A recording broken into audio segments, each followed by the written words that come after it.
তারেক রহমান, আমি একটা ওয়াজ করছিলাম যে জয় সাহেবের শরীরে স্ট্যাটু, ট্যাটু বোঝেন না? ট্যাটু ভণ্ড লোকেরা বা ফুংফাং ছেলেরা বা বেশি বিলাসিতা যারা করে, বড় লোকের বেশি বড় পুত্র, এরা এরকম ভাব সামনে থাকে। আমি ওই ওয়াজ করতে যা বলতেছিলাম যে তারেক রহমানের সাহেব কপালে নামাজের সিজদার দাগ আর ওনার শরীরে স্ট্যাটু, এটা নিয়ে ওয়াজ করছি। উনি কোনো না কোনো কারণে এই ওয়াজটা ওনার চোখে পড়ছে। তো যাই হোক, আমি আর ওটা বলবো না। বিএনপির একজন বড় নেতার কাছে ফোন দিয়ে বলেছেন ওই হুজুরের বাড়ি। এই ওয়াজটা তো শুনে আমার কাছে ভালো লাগছে। ওনাকে আমার পক্ষ থেকে সালাম এবং ধন্যবাদ জানাবেন। তা আমরা তো চাই আমাদের নেতৃত্ব যারা দিবে তারা নামাজি হবে, কারণ এটা মুসলমানের দেশ ভাই, কথা বলে ঠিক না? তুমি স্ট্যাটু নিয়ে বক্সিং প্লেয়ার হয়ে দেশ চালাবো অত সহজ? কথা কয় না, কথা কয় না। রাগ করেছেন মনে হয় আপনারা। এজন্য আগামীতে দেশের প্রধানমন্ত্রী কে হবে দেশের জনগণ ঠিক করবে। কথা কোন ঠিক কিনা? সময় আসবে যেদিন জায়গা বুঝে সিল মারা লাগবে সেই দিন। সূরার নাম সূরা আল মুমিনুন। বলেন কি নাম? সূরা আল মুমিনুন। কোরআনুল কারীমের 23 নম্বর সূরা, সূরা নাম্বার 23। বাতিলেরা হবে সাইজ ইনশাআল্লাহ। মোট আয়াত আছে 118, রুকু আছে 6টি। বিশ্বনবীর মক্কার জিন্দেগিতে এই সূরাটি নাজিল হয়েছে। কোরআনুল কারীমের 23 নম্বর সূরা, 18 নম্বর পারার প্রথম সূরা। মনে থাকবে তো ইনশাআল্লাহ? তাহলে বলেন সূরার নাম কি? সূরা আল মুমিনুন। বলেন বলেন। আমি করব আওয়াজ, আপনারা দেবেন আওয়াজ, জবাব দিবেন ঠিক ঠিক। আলোচনা হবে কমপ্লিট। শ্রোতাদের স্পিরিটে বারে বক্তার হিট, আলোচনা হবে জায়গা মতো ফিট। কি কথা কয় না কেন? একটু সহযোগিতা করা লাগবে। পারবেন তো ইনশাআল্লাহ? তাহলে সূরার নাম সূরা আল মুমিনুন। বলেন কি নাম? মোট আয়াত 118, রুকু আছে 6। কোরআনুল কারীমের কত নাম্বার সূরা? পারা নাম্বার 18। পারা নাম্বার 18। মনে থাকবে তো ইনশাআল্লাহ? সূরাটি অবতীর্ণ হয়েছে কোথায়? মক্কায়। মনে থাকবে তো ইনশাআল্লাহ? সব দিক দিয়ে পারদর্শী, চালাক আছে। এবার জবান ছেড়ে সবাই একটু মহব্বতে আমার সঙ্গে পড়ুন। আউযু বিল্লাহি মিনাশ শাইতানির রাজিম।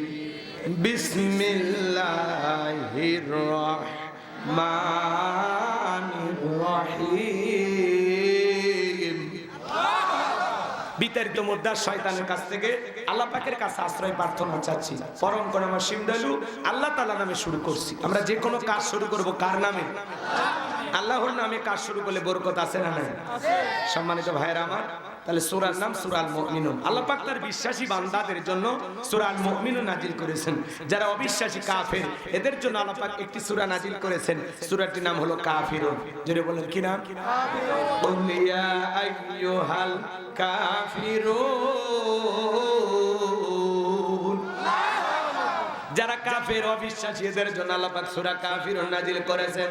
যারা হলো দুতুল্যমান, দুই নৌকে পা দিয়ে চলে, মুখে বলে একটা অন্তর আর একটা দুমুখ সাপ, বৃষ্টি যেই দিকে ছাতা ধরে সেই দিকে গোলালু মার্কা সব তরকারিতে চলে, ওদের নাম হলো কি? মুনাফিক। এই মুনাফিকদের জন্য আল্লাহ পাক একটি সূরা নাজিল করেছেন। সূরার নাম হলো মুনাফিকুন। মুনাফিক চেনা বড় কঠিন। ওরা ইসলাম নামের গাছের গোড়া কেটে মাথায় পানি ঢালে। চুপ করে থাক ধোঁকাবাজ, চোখে তোদের নাহি লাজ। চুপ করে থাক ধোঁকাবাজ, চোখে তোদের নাহি লাজ। গোড়া কেটে মাথায় ডালো পানি, তোদের চিনি আর কতকাল করবি রে শয়তানি। মুনাফিকদের স্বভাব হলো সকালবেলায় বলতো কোরআনের মাহফিল চলবে, সন্ধ্যাবেলায় পুলিশ পাঠায় বন্ধ করতো। এই মাহফিলে গত বছর সাতক্ষীরা বাঘের গর্জন দেওয়া বক্তা মাওলানা আজিজুল ইসলাম জিহাদি ভাই, ওনাকে এই মঞ্চে উঠতে দেয়। কথা সত্য না মিথ্যা? কেন নামের শেষে জিহাদি বুঝতেছেন না? একটু তো বাস্তব কথা বলবেই, ভয় পান কেন? আলেমদের কথা শুনতে এত ভয় লাগে কেন? রাগ করতেছেন আপনারা? ভাইয়ের আমার গভীর মনোযোগ দিয়ে শুনবেন। মুনাফিক চেনা বড় কঠিন। দাড়ি টুপি থাকার পরে মুনাফিক হতে পারে, হজ করার পরে আলহাজ মুনাফিক হতে পারে। নবীর পিছনে নামাজ পড়ে লোকটা যদি মুনাফিক হয়, আপনার আমার পিছনে নামাজ পড়ে তার চাইতে বড় না হবে। এই জন্য মুনাফিক হওয়ার পরেও কোরআনের মাহফিলে ওরা বাধা দিত। কথাকে বোঝা গেছে? জনগণের চাপে করে বলে হ্যাঁ হ্যাঁ মাহফিল চলবে, আমি তো প্রধান অতিথি না। আমি তো মুখ ট্যাবলেট খান, তাই তো? ঠিক আছে, সমস্যা নেই। আবার এদিকে থানার ওসি সাহেবকে ফোন দিয়ে বলে, না আমি কিন্তু চাই না এই মাহফিল, চাই না। ওরা এসে বলে, ভাই উপরের চাপ। কোন উপরের চাপ সেটা প্রকাশ করে। এক এক পার্টি নেতা মাহফিল বন্ধ করে হাসি খুশি থাকছে, এখন গেলি কো এক একজনের গরম গো, কি গরম। টেকা রেখে, বউ রেখে, জায়গা রেখে, জমি রেখে, দোকান রেখে, ব্যবসা প্রতিষ্ঠান রেখে পালিয়ে, এই জন্য জুলুম করতে না। কথাকে বোঝা গেল? সামনের দিকে যায় আমার ভাইয়েরা, মুনাফিকদেরকে নিয়ে আলোচনা করতে গেলে লম্বা হবে, লম্বা করার সুযোগ নাই। আমি কথা বলবো আল্লাহর ভিআইপি মুমিন বান্দাদেরকে নিয়ে, বলুন আল্লাহু আকবার। আমার আল্লাহ রাব্বুল আলামিন বলেন, ক্বাদ ফালাহাল মুমিনুন। যে কোনো আয়াত বা সূরা তাফসীর করতে হলে কোন প্রেক্ষাপটে কোন সময় আল্লাহ তাআলা সেই সূরাটি বা আয়াতটি নাজিল করেছেন, সেই নাজিলের প্রেক্ষাপট জানা দরকার আছে না না? আরবিতে বলা হয় শানে নজুল। যদি শানে নজুল আলোচনা করা হয় তাহলে তাফসীর বুঝতে সহজ হয়। আল্লাহু আকবার বলেন। তাহলে সূরা আল মুমিনুন নবীজির উপরে কোন প্রেক্ষাপটে কোন সময় নাজিল হয়েছে, সেই নাজিলের সময়কালটা একটু জানা দরকার আছে না না? আমি কি বলবো? রাগ করবেন না তো ইনশাআল্লাহ?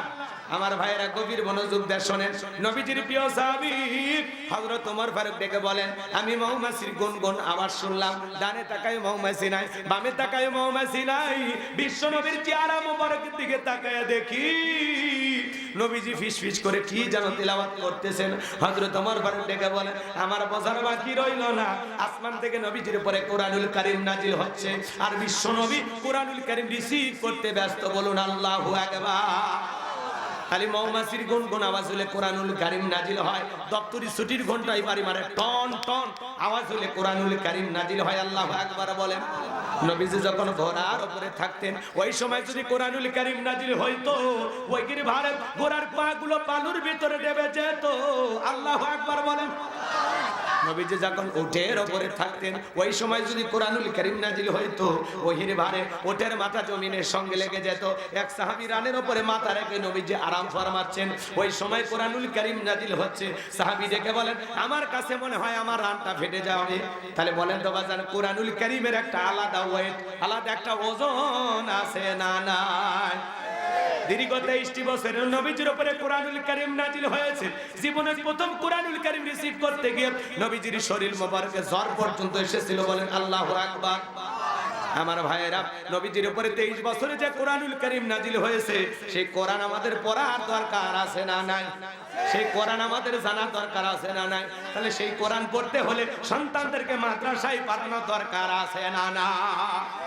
সন্তানদেরকে হোসেনপুর মাদ্রাসায় দেবেন তো ইনশাআল্লাহ? আল্লাহ কবুল করেন, জোরে বলুন আমিন। লম্বা হবে ভাই, লম্বা করব না, সংক্ষিপ্ত কথা বলে দিয়ে যায়। যে কথা বলতে চাচ্ছিলাম, 8টা পদ্ধতিতে নবীজির উপরে কোরআনুল কারীম নাজিল হইতো। এগুলো বলতে গেলে লম্বা হয়ে যাবে, লম্বা করব না। হযরত ওমর ফারুক দেখে বলেন, নবীজির কোরআনুল কারীম রিসিভ করা শেষ হয়ে গেল।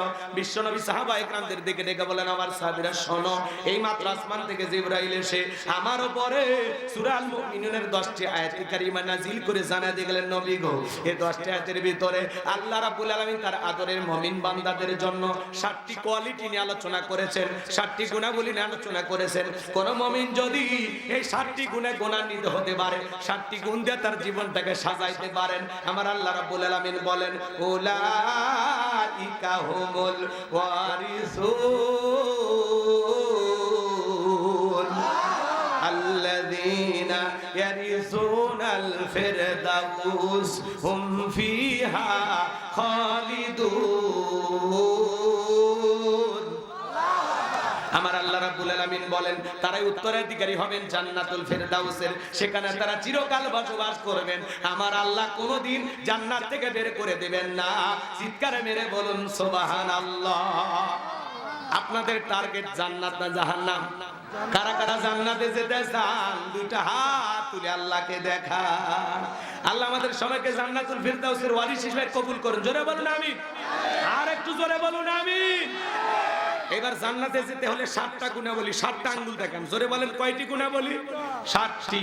জোরে বলেন কয়টি? আরো জোরে। এ জোরে বলো না। হাত নামান। মিছিল করে অভ্যাস করেন, অনেকে মুখই গোলে না। সেই ঠান্ডা লাগছে, বইয়ের কাছে ওয়াদা দিয়েছে মাহফিলে যাবো ঠিকই, একটা কথাও বলবো না। বউ বলে হ, চুপ থাকাই ভালো, তোমার শরীর ভালো না।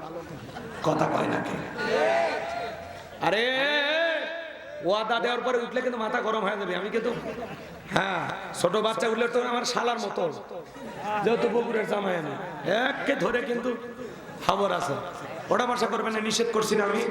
12:30টার পরে উঠে যাবেন, আমার কোনো আফসোস নাই, খালি শুরু করবে দেন। এটা তো আর মেশিন না, সুইচ দিলে কাজ হবে। সামনে যাই মজা আছে, কথা কান ঠিক কিনা? আমার ভাইয়েরা, বিশ্বনবী তখন সাহাবায়ে কেরামদের দিকে মুখ ঘোরায় ডেকে বলেন, আমার সাহাবীরা, এই মাত্র আসমান থেকে জিবরাইল এসে আমার উপরে 10টি আয়াতে কারিমা নাজিল করলেন। এই 10টি আয়াতের ভিতরে আল্লাহ পাক মুমিনদের 7টি কোয়ালিটির কথা বলেছেন। এই 7টা গুণ দিয়ে যদি কেউ জীবনটা সাজাইতে পারে, বাবা মারা গেলে ওয়ারিশ সূত্রে সন্তান যেরকম বাবার সম্পত্তির ভাগ পায়, কোন মুমিন যদি মারা যায় এই 7টা গুণ অর্জন করে, তার নামে জান্নাতুল ফেরদাউসের ভিতরে জায়গা বরাদ্দ থাকবে। সে হবে জান্নাতুল ফেরদাউসের ওয়ারিশ, উত্তরাধিকারী। বলুন সুবহানাল্লাহ। তাহলে আলোচনাটা কি কম গুরুত্বপূর্ণ মনে করলেন? জান্নাতে যাওয়ার রাস্তা দেখে দেব ইনশাআল্লাহ। আমার আল্লাহ বলেছেন, কথা কিন্তু আমার না, বাসি আল্লাহ আল্লাহ, আমি খালি সুর তুলতেছি, অ্যাডভাইস করতেছি, অ্যাডভাইস। কথা ক্লিয়ার? এবার চলেন বাজান, আমার বিশ্ব নবী, আপনার আমার নবী মুহাম্মদ রাসূলুল্লাহ সাল্লাল্লাহু আলাইহি সাল্লাম তখন সাহাবায়ে কেরামদের সামনে তিলাওয়াত করে শুনিয়ে দিলেন। আমার আল্লাহ রাব্বুল আলামিন বলেন, ক্বাদ ফালাহাল মুমিনুন। আমার আল্লাহ রাব্বুল আলামিন বলেন, অবশ্যই মুমিনেরা সফল, অলরেডি মুমিনেরা সফল হয়েছে তারা, ঈমান এনেছে যারা। আল্লাহু আকবার বলেন। তাহলে আল্লাহর কাছে সফল হতে পারবে তারা, ঈমান আনবে যারা। আমরা মনে করি ক্ষমতা থাকলে সফল, টাকা থাকলে সফল, যশ খ্যাতি থাকলে সফল, নায়ক সুপারস্টার গায়ক এরা বুঝি সফল না। আল্লাহর কাছে এগুলো সফলতার মাপকাঠি না। বর্তমান পৃথিবীর সবচেয়ে বড় ক্ষমতাধর ব্যক্তির নাম কি? ডোনাল্ড ট্রাম্প, আমেরিকার প্রেসিডেন্ট। 47তম প্রেসিডেন্ট আমেরিকার ডোনাল্ড ট্রাম্প হইল। এর আগে জো বাইডেন ছিল, তার সাথে প্রতিদ্বন্দ্বিতা করেছিল কমলা হ্যারিস। আমেরিকার মানুষ 47তম প্রেসিডেন্ট ডোনাল্ড ট্রাম্পের মতো মানুষকে বানাইলো। এরপরে কোন নারীকে ওরা প্রেসিডেন্ট বানায়নি। আমাদেরকে আগামীতে সিদ্ধান্ত নেওয়া লাগবে, আর যাই হোক কোন নারীকে বাংলাদেশের প্রধানমন্ত্রী বানানো যাবে না। বাংলাদেশের প্রধানমন্ত্রী হবে পুরুষ। কারা কারা চান হাত তুলে দেখা। লিল্লাহি তাকবীর। আপনারা যেই দলেরই হোক পুরুষ চাই। মেয়েদের রাগ বেশি, জেদ বেশি, কথা বোঝেন না? মাঝে মাঝে দেখেন না বাড়ি ঘরে ঝগড়া লাগে, হাড়ি পাতিল ভেঙে ফেলে দেয়, স্বামী তুলে আছাড় মারে। মেয়েরা শান্তির জায়গা পেলে জীবন যায়, তাও জায়গা ছাড়ে না। 16 বছর লাগছে ছাড়তে। কথা কয় না, কথা কয় না। এই জন্য আর নারীরা যদি জেদ করে রাগ করে একবার অশান্তি সৃষ্টি করে, পুরো দেশে আগুন লেগে যায়। এত বছর ক্ষমতায় ছিল, আমরা বলেছিলাম ম্যাডাম পদত্যাগ করেন। আল্লাহ বলে কিসের পদত্যাগ? এরা যে অন্যায় অপরাধ করেছে, শুধু পদত্যাগ না, আমি আল্লাহ এদেরকে দেশ ত্যাগ করতে বাধ্য করবো। কথা বলে ঠিক না? ইন্না বাতশা রাব্বিকা লাশাদীদ। আল্লাহর পাকড়াও বড় কঠিন। আল্লাহ ধরে না, যেদিন ধরবে মামু বাড়ি দিল্লি গিয়ে পড়া লাগবে। রাগ করছেন আপনারা? করেন, তাতে সমস্যা কি? বগুড়ে যদি মন খুলে ওয়াজ না করা যায়, করবো কোথায়? গোপালগঞ্জ। রাগ করতেছেন আপনারা না? আজকে যা আছে মনে সব বলবো ওপেনে। কথা কোন ঠিক কি? কষ্ট হচ্ছে আপনাদের? কষ্ট হচ্ছে? আমার ভাইয়েরা এদিকে খেয়াল করেন, যারা জুলুম করেছিল আজকে তারা নাই। বড় বড় কথা বলতো, পালাবো না বলতো না, পালায়নি।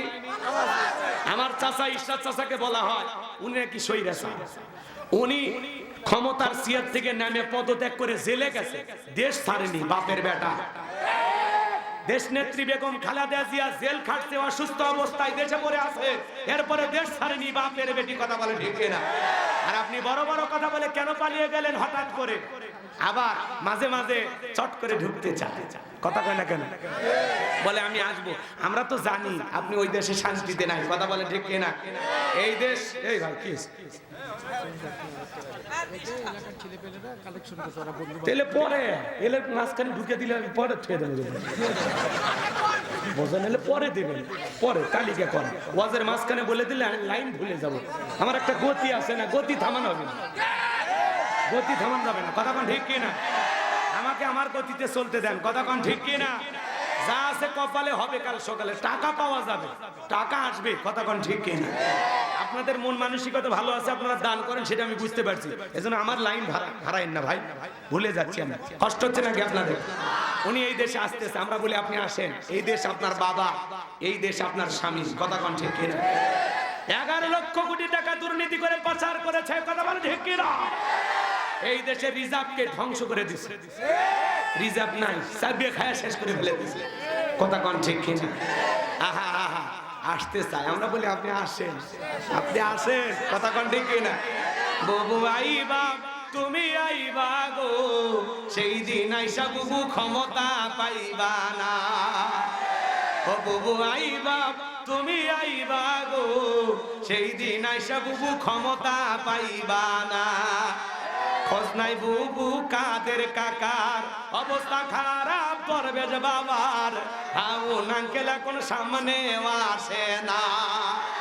নেহাতা কর্মী সব জেলের ভিতর, আমি আসি ডরের ওপর, কখন জানি আসে গ্রেফতারি পরোয়ানা।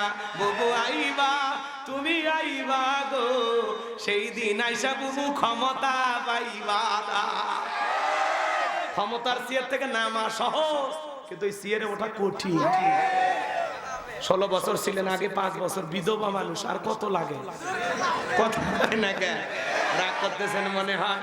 আমার ভাইরা সামনে যায়, মন খারাপ করবেন না। উনি আরো 20 বছর থাকলে দেশের যে ক্ষতিটা না হয়েছে, উনি পালিয়ে যাওয়ার কারণে ওই দিন, ওই 2-3 রাত শাসকবিহীন কাটাইতে যে আতঙ্ক, যে ভয়, যে ভীতি, যে লুটপাট, যে দুর্নীতি হয়েছে, যে মারামারি হয়েছে, আমরা তার সাথে বেশি কষ্ট পাইছি। আমরা এই জন্য চাই নেত্রী হলে ত্যাগী নেত্রী হওয়া লাগবে, ভাগী নেত্রী হওয়া যাবে না। অবস্থা খারাপ দেখে খালি একাই গেলেন, আপনাকে মমতা প্রধানমন্ত্রী বললো, আপনার কোটি কোটি অনুসারী সবাইকে ভুলে গেলেন। হ্যাঁ, কথা কোন ঠিক কিনা আমার ভাইয়েরা? এজন্য সামনের দিকে যায়, গভীর মনোযোগ দিয়ে শোনেন। ক্ষমতা পাইলে সফল হওয়া যায় না, টাকা থাকলে সফল হওয়া যায় না, পৃথিবীর সবাই শ্রেণীর 10 খ্যাতি অর্জন করলে সফল হওয়া যায় না। আল্লাহর কাছে সফল হতে পারবে তারা, ঈমান আনবে যারা। আল্লাহু আকবার বলেন। আমেরিকার প্রেসিডেন্ট ডোনাল্ড ট্রাম্প, আপনাদের এলাকা একটা বাজার আছে পীরগাছা বাজার, এখানে আল্লাহর একজন বান্দা সবজি বিক্রেতা, আজান দেওয়ার পরে লোকটা যদি দোকানদারি বন্ধ করে মসজিদে গিয়ে আল্লাহকে যে সিজদা দেয়, বলেন তো বাজার পৃথিবীর বড় নেতা ডোনাল্ড ট্রাম্পের চাইতে ওই সবজি বিক্রেতার দাম কম না বেশি? তার মানে কি বুঝলেন? ঈমান আছে যার, আল্লাহর কাছে দাম আছে তার। কোন বেঈমানের দাম আল্লাহর কাছে নাই। বেঈমানেরা ক্ষমতার দিক দিয়ে সফল হতে পারে, মরার পরে সবগুলো বেঈমানকে পিটাইয়া জাহান্নামে দেবেন কে? এজন্য বাজান, আপনার ক্ষমতা না থাক, টাকা না থাক, চেহারা কালো হোক, ফর্সা হোক, লম্বা হন, খাটো হন, ধনী হন, গরিব হন, তাতে কোনো সমস্যা নাই। আপনার ভিতরে ঈমান আছে, আল্লাহর কাছে আপনার দাম আছে। এই জীবনে আল্লাহর কাছে যদি দামি হতে পারি, আর কিছু চাওয়ার আছে। এজন্য আল্লাহ বলেন, ক্বাদ আফলাহাল মুমিনুন, অবশ্যই মুমিনেরা সফল, অলরেডি মুমিনেরা সফল হয়েছে তারা, ঈমান এনেছে যারা। ভারতের দাদা বড় ক্ষমতাধর আছে না? বাংলাদেশের একজন রিকশা চালক, ভ্যান চালক, লোকটা যদি ইমানদার হয়, আজান দেওয়ার পরে মসজিদে গিয়ে সিজদা দেয়, বলেন তো বাজান, ভারতের দাদার চাইতে ওই ইমানদার রিকশা চালক, ভ্যান চালকের দাম কম না বেশি? তার মানে কি বুঝলেন? ঈমান আছে যার, দাম আছে তার। আমি শুধু এতটুকু বলবো, সফল হয়েছে কারা? আপনারা বলবেন ঈমান এনেছে যারা। বলতে পারবেন না? বলেন, সফল হয়েছে কারা? আরেকটু, সফল হয়েছে কারা? আপনার আমার ভিতরে যে ঈমান নামের মহা দৌলত আছে, আল্লাহ ভালোবেসে মুসলমানের ঘরে জন্ম দিয়া জান্নাতের রাস্তা একটু আগায়া দিয়েছে। সুবহানাল্লাহ। কাল 9টার পরে বউকে সাথে নিয়ে বললেন সুবহানাল্লাহ বলতে বলে এতক্ষণ লাগে। আল্লাহ তাআলা ভালোবেসে ইসলাম ধর্মের মানুষ বানায় জান্নাতের রাস্তা আরেকটু আগায়া দিয়েছে। এরপরে পৃথিবীর শ্রেষ্ঠ কিতাব কুরআনুল কারীম দান করে জান্নাতের রাস্তা আরেকটু আগায় দিয়েছে। এরপরে আখিরি নবীর আখিরি উম্মত বানায় জান্নাতের রাস্তা আরেকটু আগায় দিয়েছে। এখন একটু আমল করলেই জান্নাত। সুবহানাল্লাহ। এইবার চলেন বাজান গো আমার, আল্লাহ তাআলা বলেন কদ আফলাহাল মুমিনুন, অবশ্যই মুমিনেরা সফল হয়েছে তারা, ঈমান এনেছে যারা, ঈমান আছে যার, আল্লাহর কাছে দাম আছে তার। কথা বুঝতে গেছে? আমাদের ভিতরে ঈমান আছে, ঈমানদাররা দুনিয়াতেও সফল, আখিরাতেও সফল। সুবহানাল্লাহ। আর ওরা বেঈমানেরা দুনিয়াতে সফল, আখিরাতে বিফল। আখিরাতে ওরা জাহান্নাম ছাড়া ওদের আর কোনো জায়গা নাই। ওরা যাবে কোথায়? আর আমরা দুনিয়াতে একটু দুঃখ কষ্ট সহ্য করলে পরকালে আমাদের জন্য জান্নাত আছে না? আল্লাহ যেন সবাইকে জান্নাত হিসেবে কবুল করেন। একটু জোরে বলেন আমি। এবার চলেন বাজান, ছোট্ট একটা প্রশ্ন করি আপনাদেরকে। একজন অমুসলিম জোহরের নামাজের পূর্বে ঈমান গ্রহণ করেছে, ওই ব্যক্তির উপরে জোহরের সালাত আদায় করা কি ফরজ? মাশাআল্লাহ, মাশাআল্লাহ, চমৎকার শ্রোতা। জোহরের নামাজের পূর্বে একজন অমুসলিম ঈমান গ্রহণ করেছে, ওই ব্যক্তির উপরে জোহরের সালাত আদায় করা ফরজ। তো মুমিন জীবনের 7টি কোয়ালিটি নিয়ে আল্লাহ তাআলা যখন আলোচনা শুরু করলেন, এক নাম্বার আল্লাহ সালাত দিয়ে শুরু করেছেন। চিৎকার মেরে বলেন সুবহানাল্লাহ। কিয়ামতের ময়দানে সর্বপ্রথম সালাতের হিসাব হবে। কথা বলে ঠিক কিনা? এজন্য আল্লাহ রাব্বুল আলামিন শুরু হয়ে গেল নাম্বার 1। যুবক যারা আসছে মন খারাপ করবা না, 4 নাম্বার কোয়ালিটিতে যুবকদের আলোচনা আছে। কয় নাম্বার? তোমাদেরকে আমি ভুলবো না, কারণ তোমরাও যুবক, আমিও যুবক। তোমাদের মনের অবস্থাটাকে আমি ভালো বুঝি। কথা কোন ঠিক কিনা? একটু অপেক্ষা করো সোনা ভাই, একটু অপেক্ষা করো, তোমাদের আবদার আমি মিটাবো। কষ্ট হচ্ছে আপনাদের? কষ্ট হচ্ছে আমার ভাইয়ের 1 নাম্বার গুণাবলী আল্লাহ রাব্বুল আলামিন বলেন আল্লাযীনা হুম ফি সালাতিহিম খাশিউন। মুমিন বান্দার 1 নাম্বার গুণাবলী, যারা নিজেদের সালাত বিনয়ের সহিত, নম্রতার সহিত, আল্লাহর ভয় নিয়ে আদায় করে। এই আয়াতের ব্যাখ্যায় তাফসীরি করে লিখেছেন, তাফসীর ইবনে কাসির থেকে বলতেছি, চিন্তা, বিবির কথা, সংসারের কথা, ব্যবসা বাণিজ্যের কথা, দুনিয়াবি কোনো চিন্তা ভাবনা মনের মধ্যে রাখা যাবে না। টেনশন মুক্ত হৃদয় নিয়ে, আল্লাহর ভয় নিয়ে মসজিদে প্রবেশ করা লাগবে। আপনি আমি যখন মসজিদে প্রবেশ করব বিনয়ের সহিত, নম্রতার সহিত, আল্লাযীনা হুম ফি সালাতিহিম খাশিউন, যারা নিজেদের সালাত বিনয়ের সহিত, নম্রতার সহিত, আল্লাহর ভয় নিয়ে দাঁড়ায়। এদিক খেয়াল করে, প্রধানমন্ত্রী অথবা সরকারের সামনে যদি আপনি দাঁড়ান, কি করবেন? কি করবেন? লাফালাফি করবেন, দাড়ি চুলকাবেন, লুঙ্গি ঠিক করবেন, কি করবেন? ভদ্রতা নিয়ে দাঁড়াবেন, যাতে চুল পরিমাণে বেয়াদবি না হয়। দুনিয়ার সরকার প্রধানমন্ত্রীর চাইতে বড় কে? আল্লাহ। জোরে বলেন কে? আল্লাহ রাব্বুল আলামিনকে যখন আপনি সিজদা দেওয়ার জন্য মসজিদে যাবেন, বিনয়ের সহিত, নম্রতার সহিত, আল্লাহর ভয় নিয়ে দাঁড়াবেন। ইয়া আইয়ুহাল্লাযীনা আমানু তাকুল্লাহ, হে ঈমানদারগণ আমি আল্লাহকে ভয় করো, হাক্কা তুকাতিহি, ভয় করার মতো ভয় করো। কথা বলে ঠিক কিনা? আপনি আমি এমন ভাবে নামাজে দাঁড়িয়ে যাব, মনে মনে খেয়াল করব আমি নামাজ আদায় করতেছি, আমার আল্লাহ আমাকে দেখতেছেন। আমি নামাজ আদায় করতেছি, আমার আল্লাহ আমার সামনে দাঁড়িয়ে আছেন। ফাঁসির আসামি জীবনের শেষ মনে করে যেভাবে 2 রাকাত নফল নামাজ আদায় করে, প্রত্যেকটা ওয়াক্তে নামাজ আদায় করবেন। আর মনে করবেন এই জোহরের নামাজ আমার জীবনের শেষ নামাজ, আমি আসর পর্যন্ত নাও বাঁচতে পারি। কথা বলুন ঠিক কিনা? তাহলে নামাজ হবে একমাত্র কার জন্য? আর একটু জোরে বলুন, কার জন্য? কুল ইন্না সালাতি ওয়া নুসুকি ওয়া মাহইয়ায়া ওয়া মামাতি লিল্লাহি রাব্বিল আলামিন। সূরা আনাম আয়াত নাম্বার 162। আল্লাহ রাব্বুল আলামিন ডেকে বলেন, নবীজি আপনি বলুন, আমার নামাজ, আমার কুরবানি, আমার জীবন, আমার মরণ লিল্লাহি রাব্বিল আলামিন, আসমান জমিনের প্রতিপালকের জন্য। তাহলে মুমিন জীবনের সব ইবাদত হবে আল্লাহ তাআলাকে রাজি খুশি করার জন্য। কথা বলেন ঠিক কিনা? তাহলে আপনি আমি যখন মসজিদে সালাত আদায় করার জন্য দাঁড়িয়ে যাব, ভয় থাকবে অন্তরের মধ্যে। কার? আল্লাহর ভয় নিয়ে দাঁড়াইতে হবে। কিভাবে সালাত আদায় করবেন? আম্মা জান আয়েশা ডেকে বলেন, নবীজি নামাজের ভিতরে এত লম্বা সময় ধরে দাঁড়িয়ে থাকতেন, মাঝে মাঝে তাকায় দেখতাম নবীজির পা মোবারক ফুলে উঠেছে। আম্মা জান আয়েশা ডেকে বলেন, নবীজি এত লম্বা সময় ধরে রুকু করতেন, সিজদা করতেন, মাঝে মাঝে মনে হয় নবীজি আর কোনোদিন সিজদা থেকে মাথা উঠাবেন না। আম্মা জান আয়েশা ডেকে বলেন, একদিন রাতের বেলা দেখি সিজদা দিয়ে নবীজি এত কান্না করেছেন, কাঁদতে কাঁদতে সিজদার জায়গাটা পর্যন্ত ভিজে গেছেন। আমার নবীজি সিজদা থেকে যখন মাথা উঠাইলেন, আম্মা জান আয়েশা জিজ্ঞাসা করেন, নবী গো এত কান্না কেন করেছেন? কি হয়েছে আপনার? আমার নবী ডেকে বলে আয়েশা আমি তো আমার জন্য কাঁদি না, আমি কাঁদি আমার গুনাহগার উম্মতের জন্য। আমি আল্লাহর কাছে কেঁদে কেঁদে বলি আল্লাহ আমার গুনাহগার উম্মতের গুনাহগুলো মাফ করে দাও, আমার গুনাহগার উম্মতকে জাহান্নামের আগুন থেকে মুক্তি দাও। নবী যদি সিজদা দিয়া আপনারা আমার গুনাহ মাফের আশায় আল্লাহ তাআলার কাছে দোয়া করতে পারেন, তাহলে আমাদেরকেও সিজদা দিয়া আল্লাহর কাছে নিজেদের গুনাহ মাফ চাওয়ার জন্য দোয়া করা দরকার আছে না নাই? আমরা হলাম মূল ভিকটিম, মূল আসামি, মূল অপরাধী। গুনাহ দিয়া জীবনটা ভরপুর করে ফেলেছি, গুনাহের সাগরে হাবুডুবু খাইতেছি। কথা বলেন ঠিক না? এজন্য বাজান 5 ওয়াক্ত সালাত আদায় করতে হবে। বলেন তো 5 ওয়াক্ত সালাত আদায় করা নফল না ফরজ? জোরে বলেন।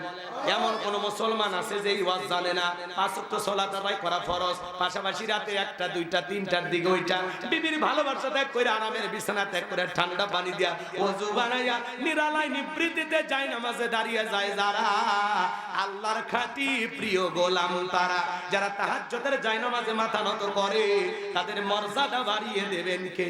আল্লাহ। এজন্য আল্লাহ বলেন ওয়াল্লাযীনা ইয়াবিতুনা লিরাব্বিহিম সুজদান ওয়া কিয়ামা, যারা রাত্রি জাগরণ করে আমি আল্লাহকে সিজদা দেয়, আমি আল্লাহর জন্য দণ্ডায়মান হয়। আমার ভাইয়েরা আল্লাহর প্রিয় বান্দা হবে যারা রাত্রি জাগরণ করে আল্লাহকে সিজদা দেবে তারা। গভীর নিশীথে বিবির ভালোবাসা ত্যাগ করিয়া জোহরের নামাজ তাড়াহুড়ো করে বললাকে কর্মব্যস্ততা, আসর তাড়াহুড়ো, মাগরিব এশা তাড়াহুড়ো হয়। কিন্তু বাজান তাহাজ্জুদের নামাজ এমন একটা নামাজ যেই নামাজে তাড়াহুড়া নাই, কর্মব্যস্ততা নাই, ইচ্ছা করলে 1 ঘন্টায় 2 রাকাত পড়া যাবে, 2 ঘন্টায় 2 রাকাত পড়া যাবে। নবীর সাহাবীরা কিভাবে সালাত আদায় করতেন জানেন? আমরা তো 2 মিনিটে 2 রাকাত, 4 মিনিটে 4 রাকাত, এই যে 4G 5G গতির নামাজ। নবীর সাহাবীরা এমনও সাহাবী ছিল বাজান 2 রাকাত নামাজ পড়ে সারা রাত কাটাইয়া দিত। আর আপনি আমি কি করি আমার ভাইয়েরা? এজন্য তাহাজ্জুদের যাই নামাজের মাধ্যমে, রুকুর মাধ্যমে, সিজদার মাধ্যমে আল্লাহর সাথে যদি প্রেম করতে পারেন তাহলে জীবনে সফলতা, কোনো ব্যর্থতা নাই। কথা বলেন। তাহলে রাত্রি জাগরণ করে ইবাদত করতে হবে কার? যুবকেরাও রাত্রি জাগরণ করে, তবে আল্লাহর ইবাদত কইরা না, ইউটিউব ইন্টারনেট ঘাটাঘাটি কইরা, ইমো মেসেঞ্জারে বান্ধবীর সাথে সেটিং কইরা সারা রাত খালি সেটিং করে। হ্যালো জান, খাইছো, ঘুমাইছো, কি করতেছো? মেয়ে রাগ করে বলে আজকে আমি ভাত খাবো না। ছেলে বলে তুমি না খাইলে আমিও খাবো না। নিজের মা খাইছে কিনা খবর নাই না, বাবা খাইছে কিনা খবর নেয় না। বান্ধবী না খাইলে ওই দুষ্ট যুবকের মুখে খাবার ওঠে না। এরকম হাইব্রিড যুবক আছে না নাই?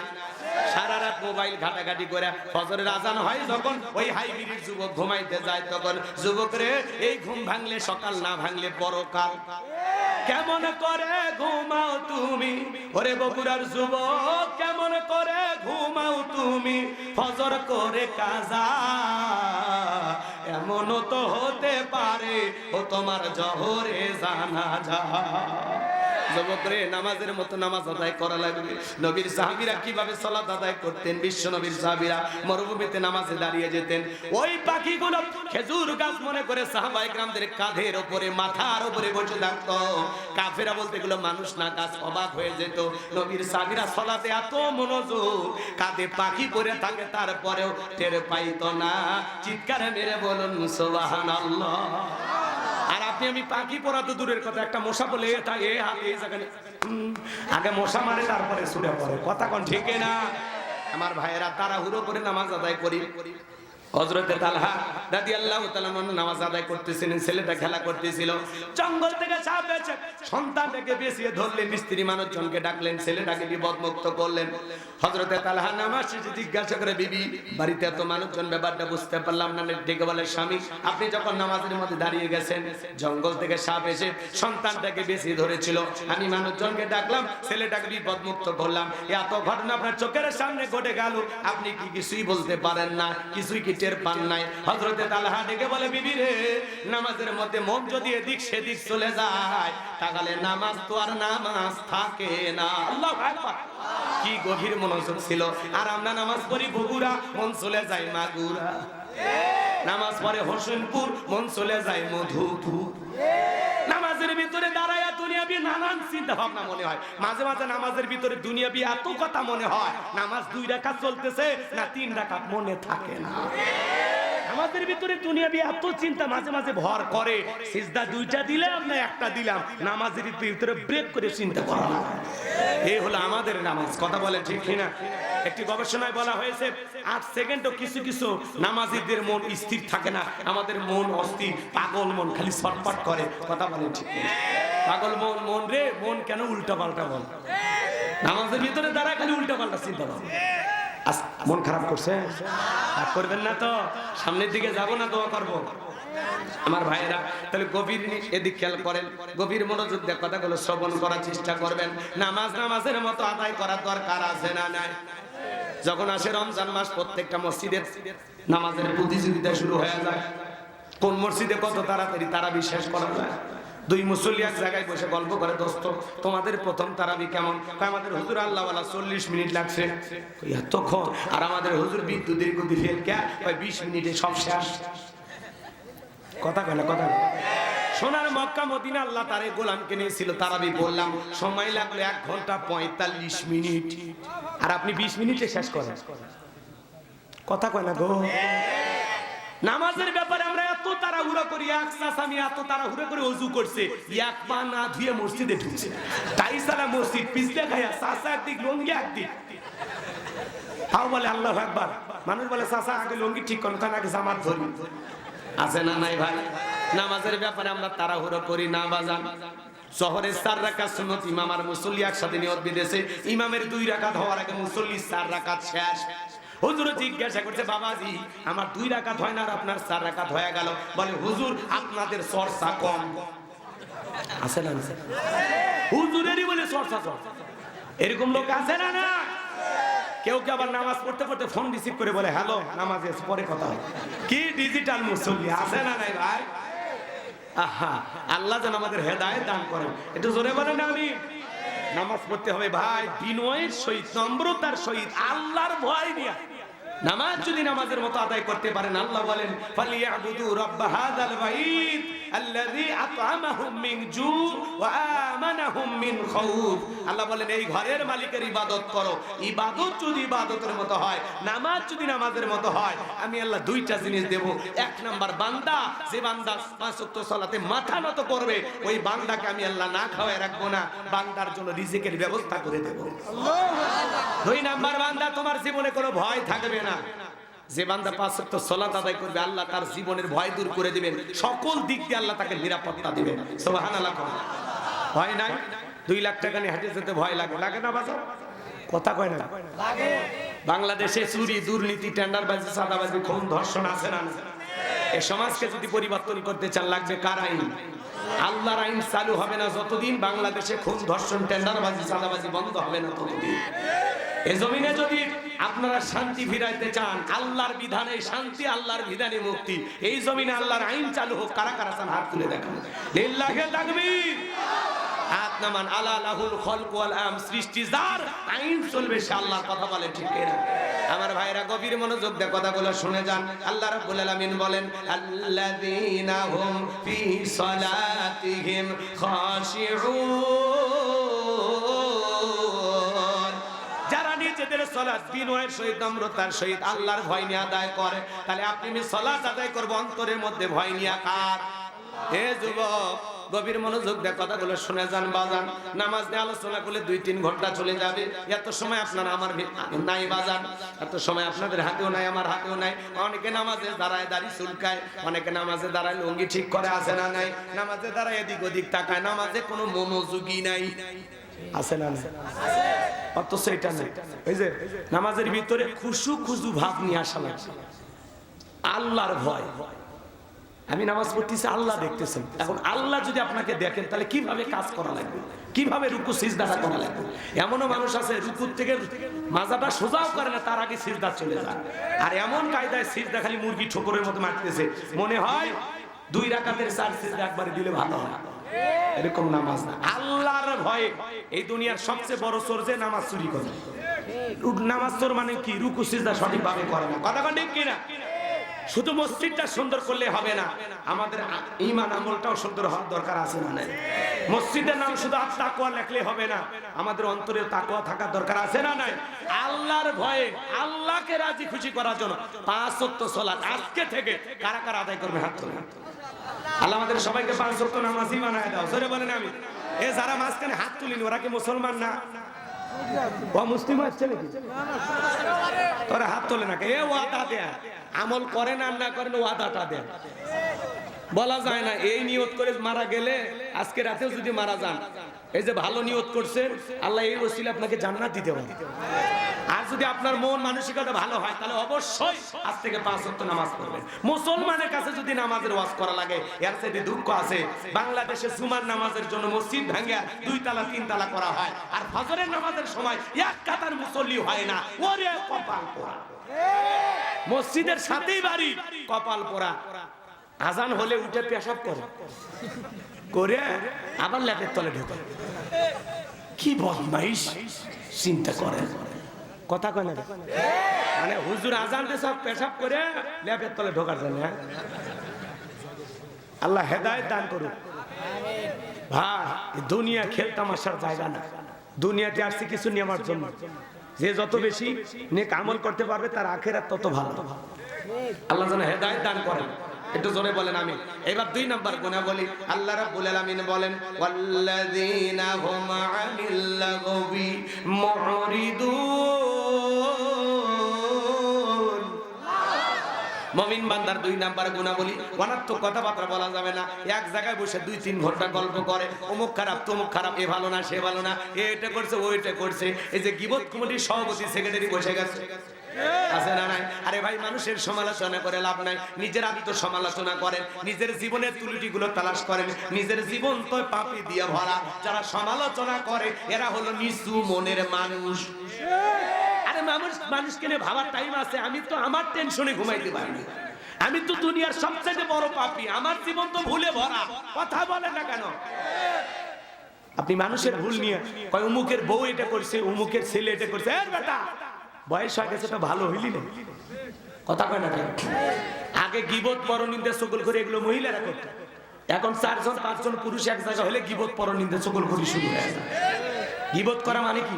মৃত ভাইয়ের গোশত খাওয়ার সময় মৃত ভাইয়ের মাংস খাবেন? কে কে খাবেন হাত তোলেন তো। কেন গীবত করতেছেন? এটা নিকৃষ্ট গুনাহ। আপনি মানুষের গীবত করেন মানে এক জায়গায় বসে চুপ থাকবেন, চুপ চুপ, কথা বলেন না। মাংস মাথা নাজা, চুপ থাকলে আপনি নাজাত পাবেন। আপনি কি মনে করতেছেন জবান দিয়ে ফটর ফটর করে চায়ের কাপে ঝড় তুলছেন? আপনার জবানের প্রত্যেকটা কথার হিসাব আল্লাহর কাছে দিতে হবে। মায়াল ফিজু মিন কাউলিন ইল্লা লাদাইহি রাকিবুন আতীদ। বান্দা এমন কোন কথা বলে না যে কথা রেকর্ড করার জন্য আমার ফেরেশতারা নাই। আপনার জবানের প্রত্যেকটা কথা রেকর্ড করা হচ্ছে, হিসাব একদিন আল্লাহর কাছে দিতে হবে। হুজুরের পিছনে নামাজ পড়ে আবার বাইরে যায় হুজুরেরই সমালোচনা, বক্তার অর্শনে আবার বক্তার সমালোচনা। কথা কন নাকি আপনারা?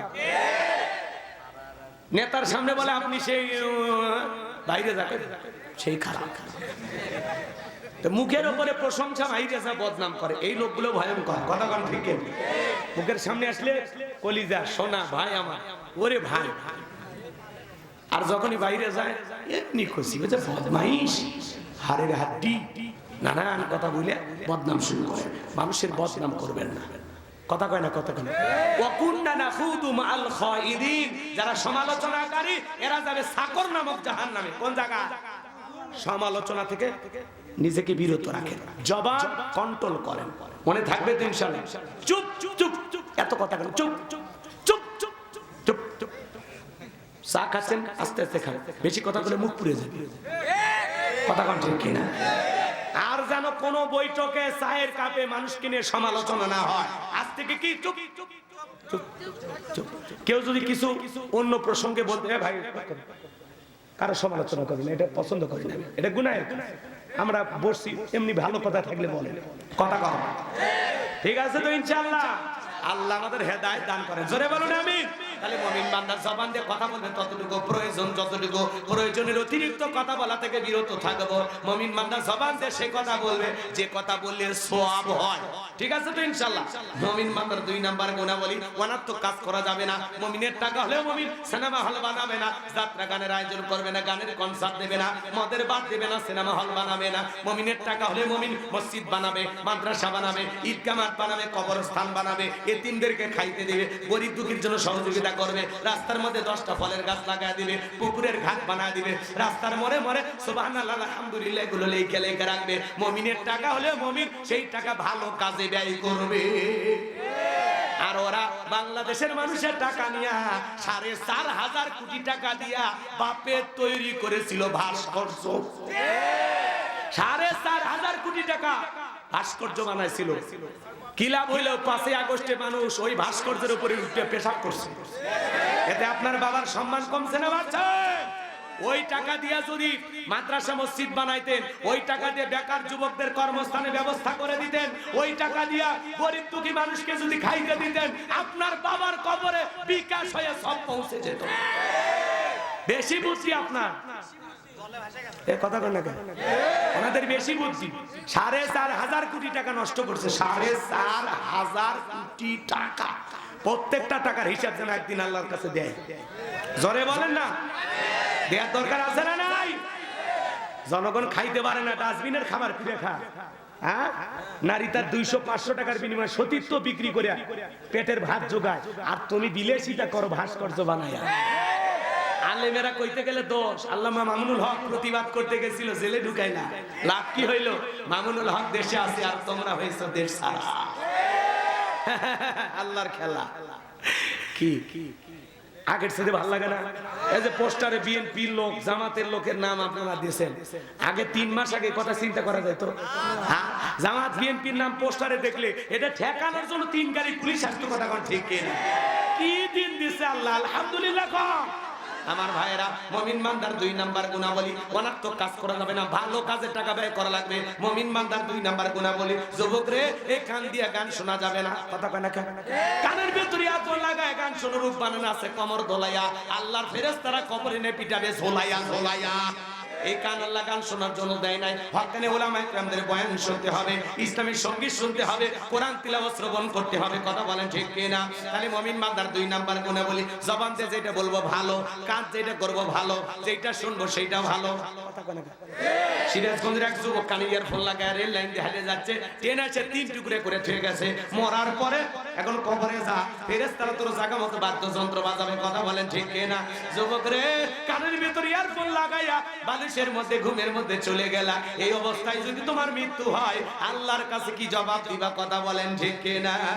এই জন্য আজ থেকে আমরা শপথ গ্রহণ করব, জীবনে কোনোদিন আমরা গুনাহ করব না, গুনাহ থেকে বেঁচে থাকার চেষ্টা করব ইনশাআল্লাহ। আরেকটু জোরে বলেন ইনশাআল্লাহ। গুনাহ আছে যেখানে, সওয়াব আছে যেখানে। এইবার মুমিন বান্দার 3 নাম্বার গুণাবলী, ওয়াল্লাযীনা হুম লিয-যাকাতি ফাঈলুন। আরেকটু জোরে বলেন আল্লাহু আকবার। মুমিন বান্দার 3 নাম্বার গুণাবলী, আল্লাহ যদি মুমিন বান্দাকে নেশা পরিমাণের সম্পদের মালিক বানায় দেয়, মুমিন বান্দা সক্রিয়ভাবে হিসাব করে করে বছরে একবার যাকাত দেবে। কার ভয়ে? যাকাত দেওয়া নফল না ফরজ?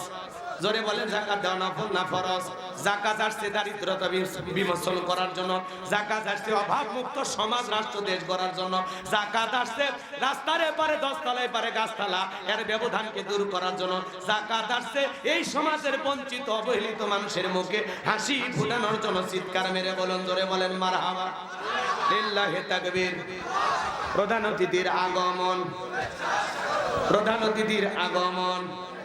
লিল্লাহি তাকবীর, লিল্লাহি তাকবীর।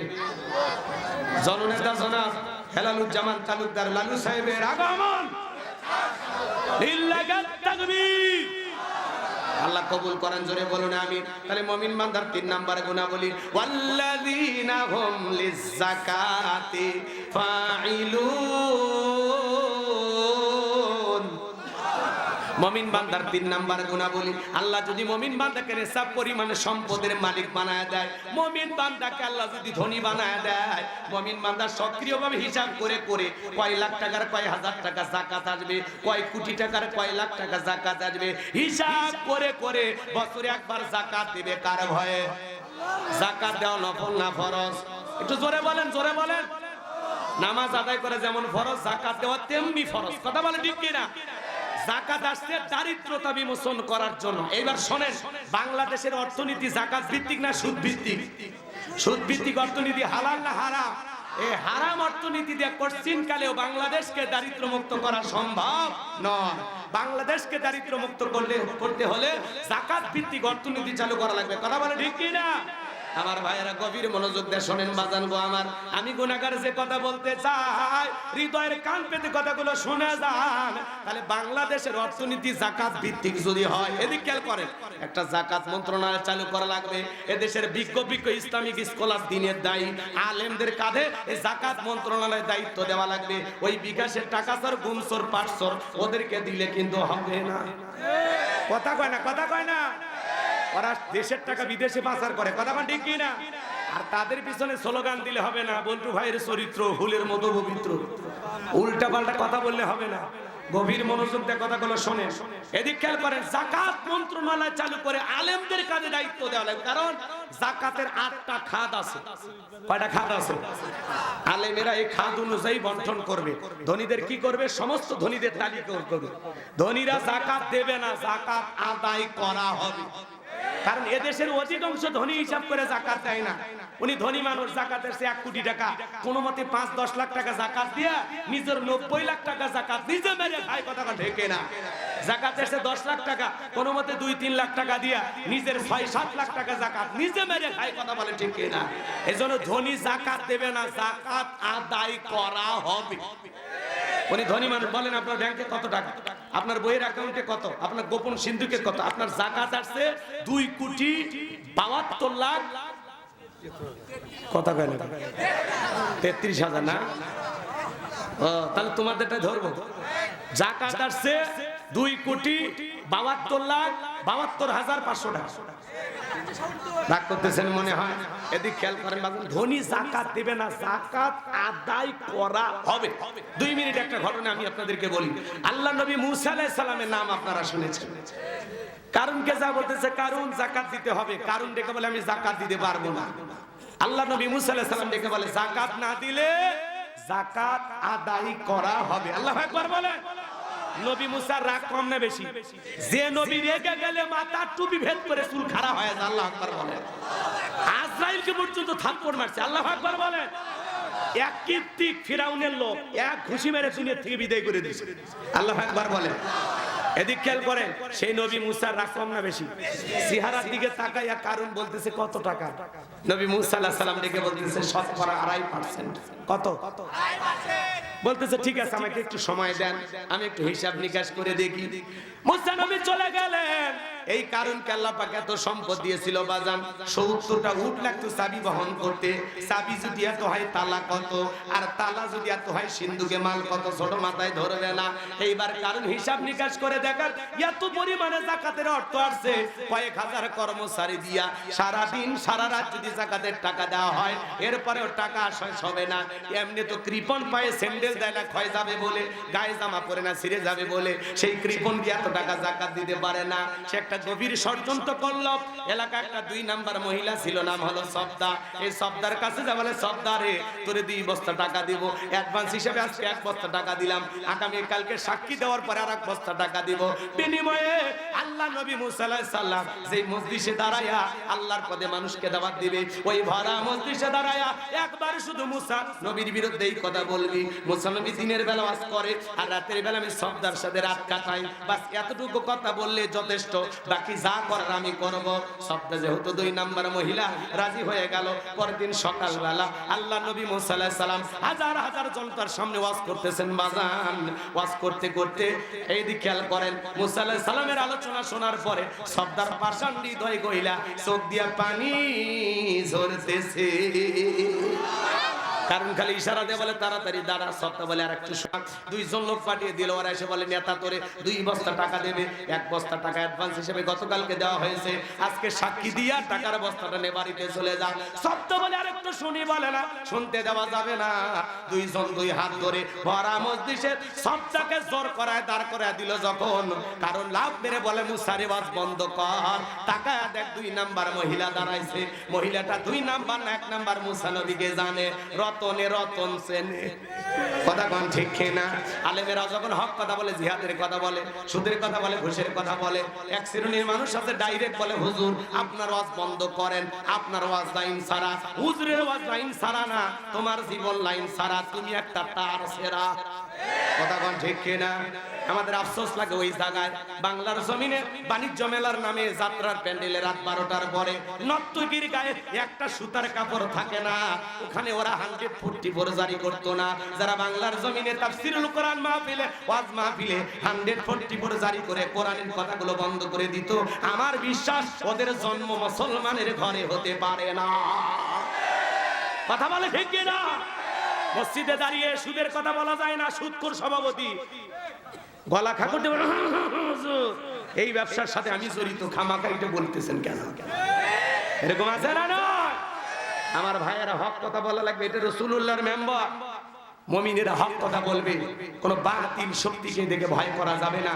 আমরা কোন বাতিলের চোখ রাঙানিকে ভয় পাই না। কথা বলেন ঠিক কিনা? রাগ করতেছেন আপনারা? রাগ করতেছেন? যারা কোরআনের মাহফিল বন্ধ করে দিত, আজকে তাদের ক্ষমতার দুয়ার বন্ধ। কথা কোন? কথা কোন?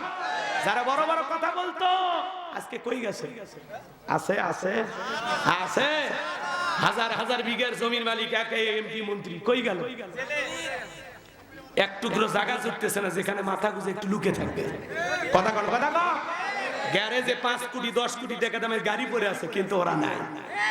ওরা আছে, ওরা আছে, সব পালিয়ে গেছে। কথা কোন ঠিক কিনা? মন্ত্রীরা সব কোথায় গেল? এমপিরা সব কোথায় গেল? কোথায় কাদের কাকা? ওদের সারা দেশটা বড় লাগে ফাঁকা ফাঁকা।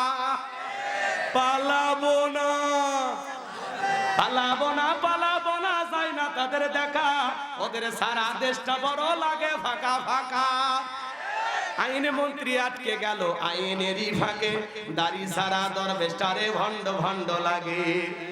শুনেছি ভাই কত নেতা নেত্রী খাইতেছে ভাই ডান্ডা, বিচারপতি কালামানিকের ভাটিয়েছে নাকি আন্ডা। এটা আমার খবর না, মিডিয়ার খবর। এই বিচারপতি শামসুদ্দিন মানিক আল্লামা সাইদি হুজুরকে মৃত্যুদণ্ডের রায় দিয়েছিল।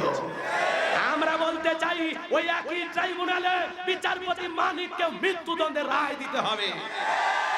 এই বিচারপতি মানিক বিচারকের নামে বিগত সরকারের 5 আনা গোলাম ছিল। টকশোতে বৈশা আমার এক বোনকে অপমান করে বলে রাজাকারের বাচ্চা, ছাত্র আন্দোলনের সমস্ত সন্তানদেরকে বলে এরা রাজাকারের বাচ্চা। ও একদম সাচ্চা ছিল। 116 জন আলেমের তালিকা করেছিল, আমার নাম্বার ছিল 23। কত নাম্বার? দুদকের কাছে জমা দিয়েছিল। আজকে যারা আলেমের তালিকা করেছিল বিনা তালিকায় কলার পাতায় শুয়ে থাকে। পুলিশ যায় বলে ভাই এত কষ্ট করবেন কেন, চলেন জেলখানার পাকা ফলরে শুয়ে থাকেন। কথা কোন ঠিক কিনা? এদের বিচার হওয়া দরকার আছে না নাই? যারা দেশটাকে লুটে পুটে খেয়েছে এদের বিচার হওয়া দরকার আছে না না? পলকের ঝলক গেল, পলকের ঝলক গেল থামিয়ে নেটের চাকা, ওদের সারা দেশটা বড় লাগে ফাঁকা ফাঁকা। কোথায় গেল সংসদেতে মমতাজের গান, কোথায় গেল হযরত বলা স্বামী মুসমান। 70 রাকাত তাহাজ্জুদ পড়তো, বিরাট বড় আল্লাহর ওলি দাবি করতো, কিন্তু 5 তারিখে ভাগ্যে কি আছে ওরা জানে না। 41 সাল। ওরে বাবা, কত স্বপ্ন, কত আশা।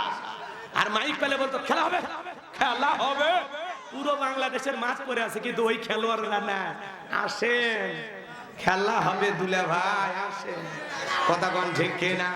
এগুলো বাস্তবতা বললে অনেকে রাগ করেন, করলে আমার কোনো সমস্যা নাই বাজানবো আমার, তারপরেও নারা দেওয়া লাগবে যাতে ভুলে না যান। যারা 16 বছরে জুলুম করেছে ওদেরকে ভুলে গেলে হবে? মনে রাখা দরকার আছে না না? আমার ভাইরা সামনের দিকে আমি যে কথা বলতে চাচ্ছিলাম, এইবার কারণ ডেকে বলে নবী মুসা ওয়াজ বন্ধ করো, তাকায় দেখো 2 নাম্বার মহিলা দাঁড়াইছে। এইবার কারণ ডেকে বলে সবদা তোমার যা বলার তুমি বলো, আমি তোমার সাথে আছি।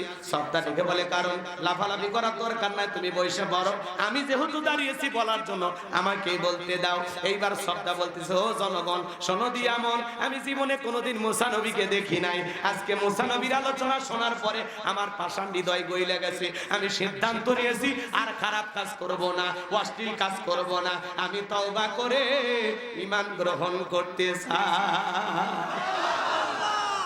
ভালো করে বোঝেন বাজান, আলেমদের বাস শুনে বেনামাজি নামাজি হয়ে যায়, সুদখোর ঘুষখোর ভালো হয়ে যায়, বেপর্দা ছোলা মা বোনেরা পর্দা করে, দাড়ি কাটা যুবকটা দাড়ি রাখে, কথা বলেন ঠিক কি না? এইবার সবটা বলতেছে এই কারণ কেন লাফালাফি করতেছে আপনারা কি জানেন? গোপন তথ্য ফাঁস করে দিয়ে বলতেছে গতকাল রাত্রিতে কারণ আমার বাসায় গিয়েছিল, আমার 2 বস্তা টাকা বলে দেবে বলে ওয়াদা করেছে, 1 বস্তা টাকা অলরেডি দিয়েছে, সাক্ষী দিলে আর 1 বস্তা টাকা দেবে, বিনিময়ে আমাকে এই কথা বলতে হবে। মুসা নবী দিনের বেলা ওয়াজ করে আর রাতের বেলা আমি সবদার সাথে রাত কাটাই, কিন্তু আপনাদেরকে সাক্ষী রেখে বলতেছি মুসা নবীর চরিত্র ফুলের চাইতেও পবিত্র। ওই কারণ হলো আমি সবদার নিয়মিত ভক্ত। চিৎকারে মেরে বলুন আল্লাহু আকবার। আমাকারু আমাকার আল্লাহ আল্লাহু খায়রুল মাকিরিন। খেলাকা যে গর্ত ঘুরেছে নিজের গর্তে নিজেই ঘুরেছে, কথা বলে ঠিক কি না? আমার ভাইয়েরা গভীর মনোযোগ দিয়ে কথাগুলো শুনবেন বাজান। এইবার আল্লাহ নবী মুসা আলাইহিস সালাম রাগান্বিত হইয়া আল্লাহকে ডেকে বলে, আল্লাহ চাইতে গেছিলাম যাকাত, উল্টো আমার বিরুদ্ধে মিথ্যা তহমত, এটা তো মানা যায় না। আল্লাহ আপনি জমিনকে ওয়াদা দেন, জমিন যেন কারণকে গ্রাস করে ফেলে আর সম্পদ সহ। আল্লাহ দোয়া মঞ্জুর করলেন। এইবার কারণে ধন সম্পদ সহ যখন হাঁটু পর্যন্ত জমিনের ভিতরে চলে গেল, ও বলে ব্যাপার না, উঠতে পারবো, দেহে শক্তি আছে। মাথা পর্যন্ত যখন চলে গেল, বলে ব্যাপার না, উঠতে পারবো। এইবার যখন গলা পর্যন্ত জমিনের ভিতরে চইলা গেছে, দেখে বলে ও নবী মুসা ধন সম্পদ যা আছে সব তোমার আর তোমার আল্লাহ, জানটা একটু ভিক্ষা দাও। মুসা আলাইহিস সালাম দেখে বলে আল্লাহুস সামাদ, আমার আল্লাহ অমুখাপেক্ষী, আল্লাহ কারো কাছে কিছু চায় না। আমার আল্লাহ রাব্বুল আলামিন মানুষকে দিতে ভালোবাসে, নিতে ভালোবাসে না। কথা বলে আমার আল্লাহ শুধু দিয়েই যায়, কারো কাছ থেকে কিছু নেয় না।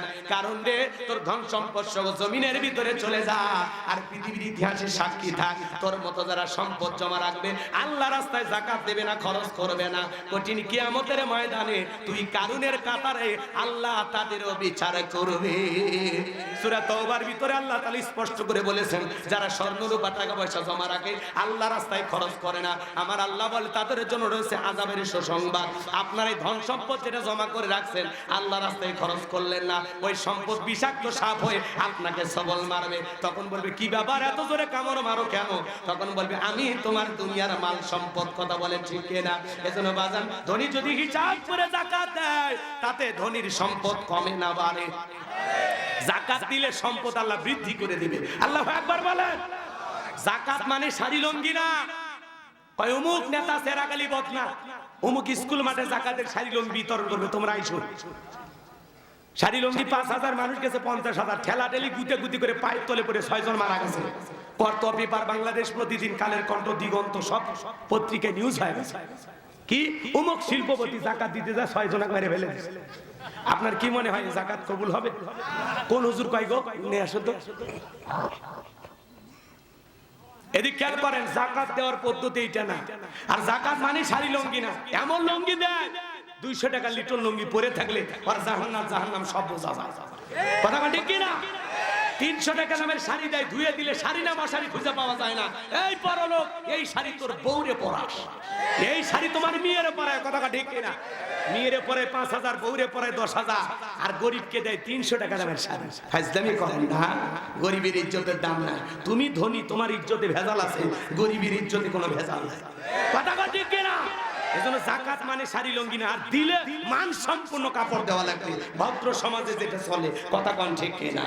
এদিক শোনেন শোনেন শোনেন, আমি যে কথা বলতে চাচ্ছিলাম, হযরত ওমর ফারুক রাদিয়াল্লাহু তাআলা বলেন, তোমরা যাকাতের অর্থ এমন ভাবে দাও যাতে ওই ব্যক্তি যাকাতের জন্য পরবর্তী বছরে আর কারো দুয়ারে হাত না পাতে।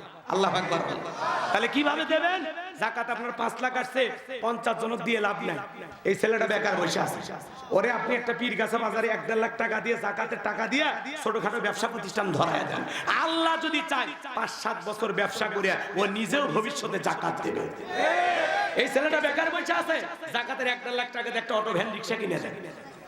দৈনিক তার একটা 500 টাকা 1000 টাকা ইনকামের ব্যবস্থা হলো। ছেলেটার বেকার থাকলো না, তার কর্মস্থান সৃষ্টি হলো। কথা বলে ঠিক কিনা? একটা বিধবা নারী আছে, শাড়ি দিয়ে কি লাভ? সেলাই মেশিন দেন, দুটো ছাগলের বাচ্চা কিনে দেন, দুইটা গাভী গরু কিনে দেন, এগুলো লালন পালন করে ভাগ্যের চাকা ঘুরাবে। যাকাতের অর্থ দিয়া মানুষের কর্মস্থানের ব্যবস্থা করতে হবে। কিশোরগঞ্জে একটা গ্রামের নাম হলো হাসি খুশি গ্রাম। এই গ্রামের মানুষ শোনেন, রাষ্ট্রীয়ভাবে কখন যাকাত প্রতিষ্ঠিত হবে ওটার সময় আছে। এই গ্রামের নাম কি? হোসেনপুর। এই গ্রামে কি 20-30টাও ধনী নাই? আপনারা এদিক আজকে সবাই মিলে এক জায়গায় মাহফিল করছেন, সবাই মিলে মসজিদ বানান না? তো যাকাত একটা ফরজ ইবাদত। সব ধনীরা রমজান মাসে এক জায়গায় হয়, ওনার 2 লাখ, ওনার 3 লাখ, কারো 1 লাখ, কারো 80,000, এরকম করে দেখা গেল যাকাত একটা গ্রামের টোটাল কালেকশন হলো 50 লাখ। ধরেন এই গ্রামে 30 জন গরিবের তালিকা করে, একেবারে গরিব অসল, এদেরকে এই 50 লাখ টাকা ভাগ করে দেন, তাহলে ওই 30 জন স্বাবলম্বী হয়ে গেল। পরের বছর আরো 30 জন, পরের বছর আরো 30 জন, এভাবে যদি 5 বছরও গ্রামের টাকা গ্রামেই বন্টন করে দেন, 5 বছর পরে হোসেনপুরে একটা গরিব খুঁজে পাওয়া যাবে না। বাংলাদেশে একটা জরিপ করা হয়েছে, 10 বছর যদি যাকাত ধনীদের কাছ থেকে আদায় করা হয় আর সঠিক তালিকা করে যাকাতগুলো যদি বন্টন করা হয়, তাহলে বাংলাদেশে 10 বছর পরে একজন গরিব খুঁজে পাওয়া যাবে না। বলুন আল্লাহু আকবার। আরে ভাই, যাকাত ধনীর দেওয়া ফরজ, গরিবের খাওয়া ফরজ নয়। কথা কয় না কেন? গরিবকে আমি যে যাকাতের টাকা দিলাম দিয়ে দয়া বা করুণা করছি না, গরিব আমার যাকাতের টাকা গ্রহণ করে আমাকে ফরজ ইবাদত পালনের সুযোগ তৈরি করে দিয়ে বড় লোককে গরিব দয়া করছে। আল্লাহু আকবার বলেন। আর আমরা যাকাতের টাকা দেওয়ার জন্য বিল্ডিং এ লাইন দেয়, বাড়িতে যা লাইন দেয়। কথা কয় না? কথা কয় না? আপনি চুপি চুপি দিয়ে আসবেন মানুষকে, এভাবে দেয়া ভদ্র সমাজে চলে না, এটা দেয়ার পদ্ধতি না। আল্লাহ আমাদের সঠিক বোঝ দান করুন, জোরে বলুন আমিন। আর যাকাত দিতে কৃপণতা করবেন। আরে ভাই, যাকাত দাতা হিসেবে আল্লাহ আপনাকে কবুল করছে, আলহামদুলিল্লাহ। আল্লাহ যে আপনার হাতটা এই জায়গায় রাখছে, এই জায়গায় না রাখে, এটা তো বিশাল ভাগ্যের ব্যাপার। কথা বলেন ঠিক কিনা? আমি যে যাকাত দিতে পারি, যতটুকু আল্লাহ দেওয়ার তৌফিক দেন, আলহামদুলিল্লাহ, আলহামদুলিল্লাহ। আল্লাহ দেওয়ার তৌফিক দান করুন, জোরে বলুন আমিন। তাহলে মুমিন বান্দার 3 নাম্বার কোয়ালিটি, 3 নাম্বার গুণাবলী, আল্লাহ যদি সম্পদ দেয় হিসাব করে প্রত্যেক বছর যাকাত দেব। কার ভয়?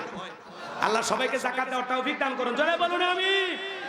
এইবার মুমিন বান্দার 4 নাম্বার গুণাবলী, আল্লাহ রাব্বুল আলামিন বলেন, ওয়াল্লাযীনা হুম লিফুরুজিহিম হাফিজুন।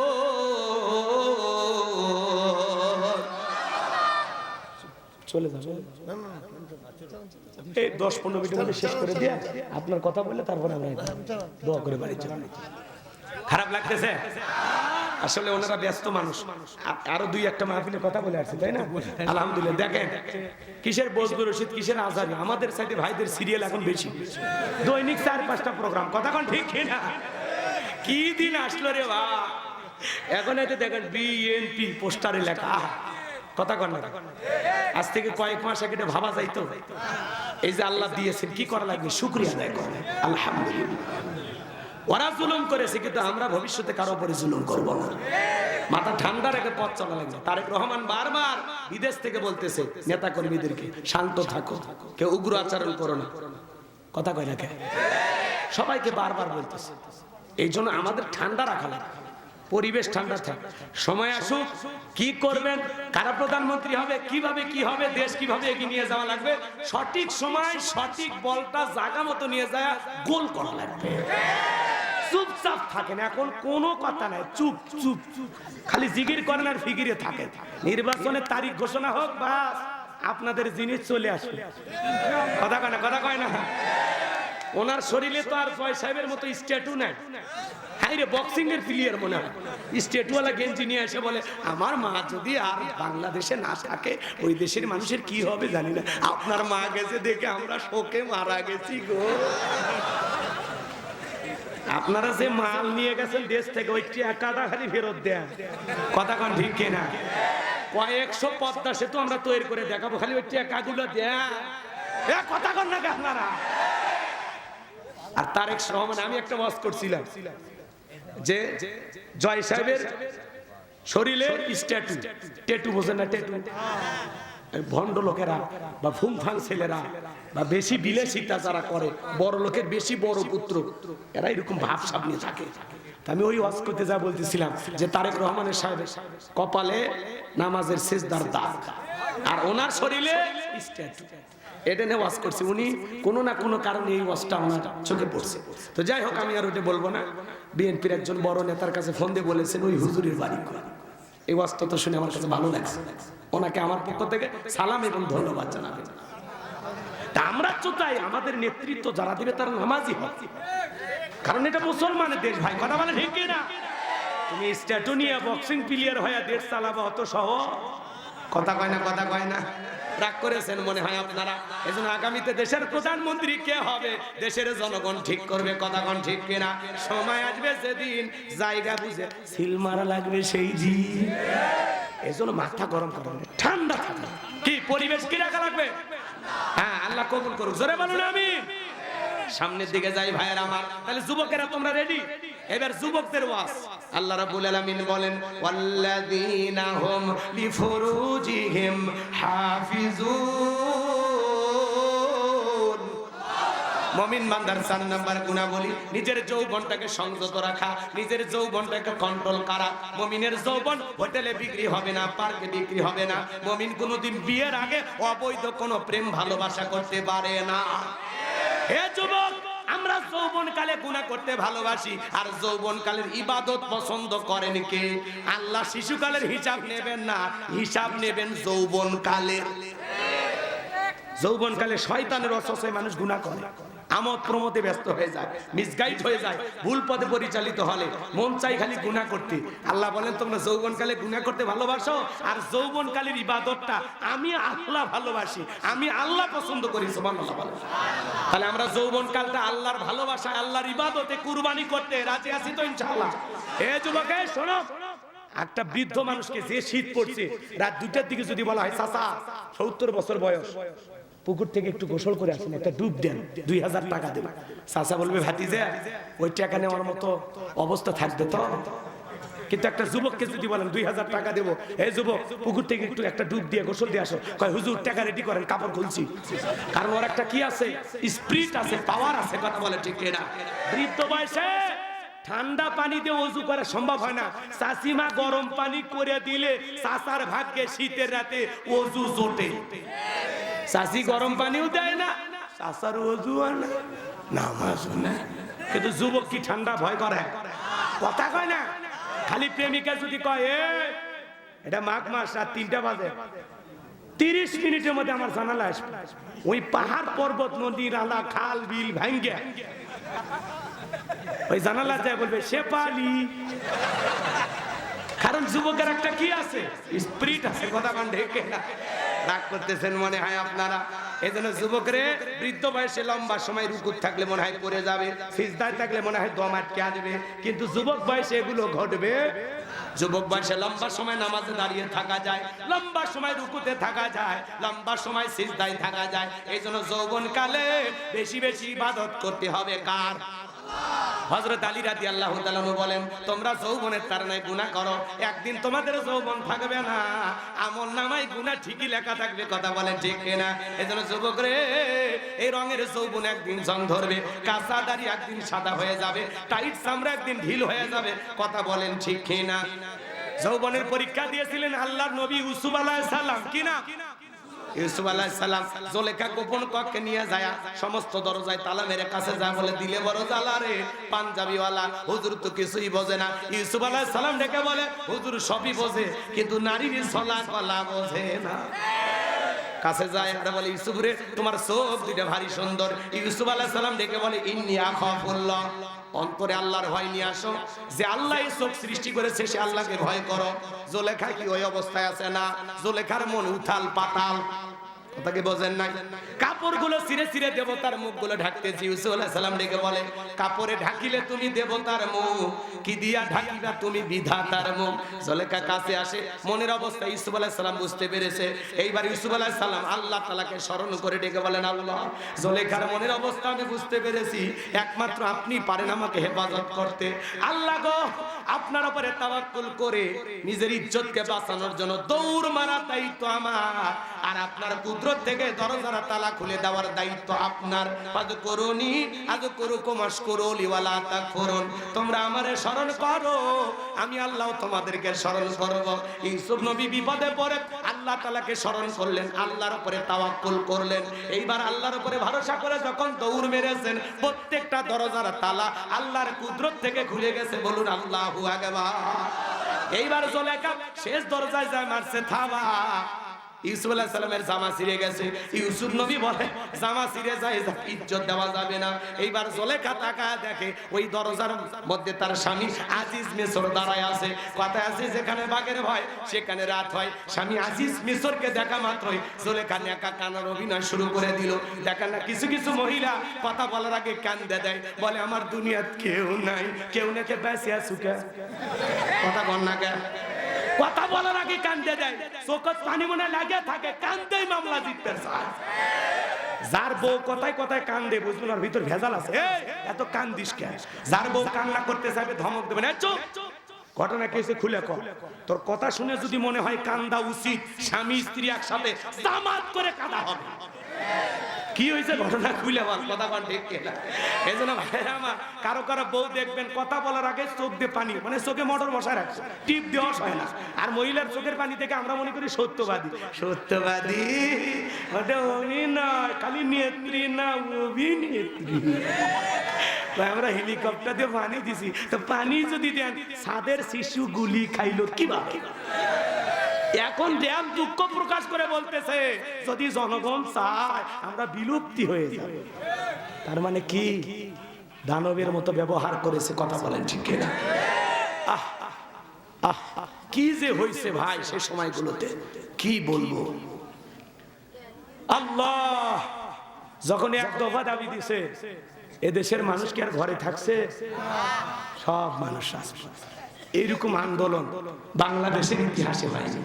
কথা বলেন ঠিক কিনা? এই যে সুন্দর পরিবেশ দিয়েছেন, শুকরিয়া কা? আলহামদুলিল্লাহ। কি বলছিলাম ভুলে গেছেন? এইবার জুলেখা নেকা কান্নার অভিনয় করে ডেকে বলে, স্বামী, ইউসুফকে ছেলের মতো দেখতাম, মনে মনে অনেক ভালো ভাবতাম। আজকে ইউসুফ সুযোগ পাই আমার ইজ্জতের দিকে হাত বাড়াইছে, আর একটা দিন আরেকটু দেরি হয়ে গেলে সর্বনাশ হয়ে যেত। আর মনে মনে বলে, মরার স্বামী আসার সময় পাইলি না। মিথ্যা ধর্ষণের আসামি বানাইয়া, মিথ্যা তহমত দিয়া আল্লাহ নবী ইউসুফ আলাইহিস সালামকে 9.5 বছর জেল খাটাইছে জুলেখা। কথা কয় না কেন? এই পৃথিবীর জমিনে অনেক আলেমদেরকে মিথ্যা অপবাদ দেওয়া হয়েছে কিনা? আল্লামা সাইদি হুজুর তিনি নাকি 300 নারীকে ধর্ষণ করছে। শয়তান এই কথা বিশ্বাস করছে। আসামির কাঠ ধরে একটা মেয়েকে নিয়ে যা বলা হলো, এ হুজুর ধর্ষণ করছে। বলে, হ্যাঁ। তো তোমার জন্ম কত সালে? 75 সালে। 75 সালে জন্ম হয়েছে, 71 সালে ধর্ষণ স্বপ্নেও সম্ভব? এর চাইতে বড় মিথ্যা হতে পারে? অন্ধ ব্যক্তির নামে গাড়ি পোড়ানোর মামলা দিয়েছে, তার মানে কি অন্ধ মানুষ গাড়ি পোড়ায়? এর চাইতে বড় মিথ্যা হতে পারে? কথা কন্যা কেন রাগ করেছেন মনে হয়? এবার জানবো আমার। এই জন্য যুবক তোমাদের পায়ে হাত দিয়ে অনুরোধ করে বলে যায়, খবরদার নারীর ছলা কলায় ভোলা যাবে না। পুলিশে ধরলে বাঁচবি, র্যাবে ধরলে বাঁচবি, কিন্তু কোন নারীর ছলনার ফাঁদে, মায়ার জালে, রূপের জালে, প্রেমের জালে একবার যদি পা ডাটকে যায়, ফান্দে পড়িয়া বগা কান্দে রে, সারা জীবন কেঁদেও ওই কালনাগিনীর বিষাক্ত সবল থেকে তোরা বাঁচতে পারবি না। এজন্য বিয়ের আগে কোনো অবৈধ প্রেম ভালোবাসার সম্পর্কে জড়ানো যাবে পিতা। যেখানে বরকত আছে, যারা পিতা মাতার অবাধ্য হয়ে বিয়ে করে তারা দাম্পত্য জীবনে কখনো সুখী হতে পারে না। কোন কোন যুবক আছো মা বাবার পছন্দের মেয়েকে বিবাহ করবে? হাত তোলো, হাত তোলো। যারা বিয়ে করবে হাত তোলো।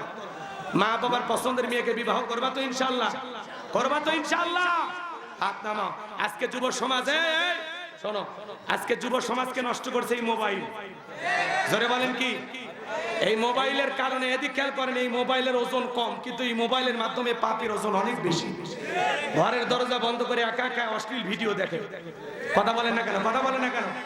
যুব সমাজকে এগুলো নষ্ট করে দিচ্ছে। কথা বলেন ঠিক কিনা?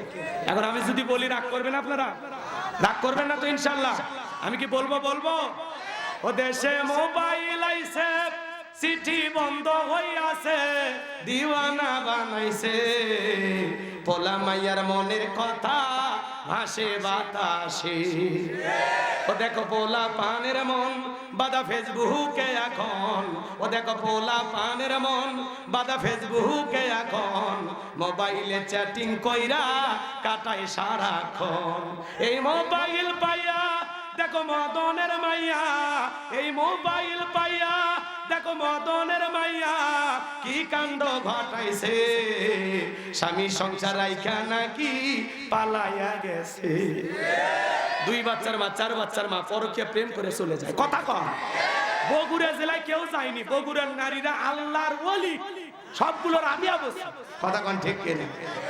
ওদেশে টিকটক আসিয়া সব গেল ভাসিয়া, ওদেশে টিকটক আসিয়া সব গেল ভাসিয়া, সিদ্দিক সোরা নায়ক হইছে আইডি খুলিয়া।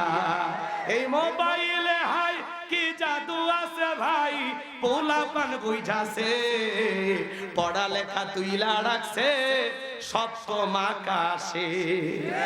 খালি ফ্রি ফায়ার, পাবজি, মোবাইলে জুয়া, এগুলো নিয়ে যুব সমাজ ধ্বংস হয়ে গেছে। তার যুবক মসজিদের ভিতরে বৈশা আমি মনে করতেছি তসবিহ পড়তেছে, যা দেখি মোবাইলে নিয়া তার যুবক মসজিদে বৈশা লুডু খেলতেছে।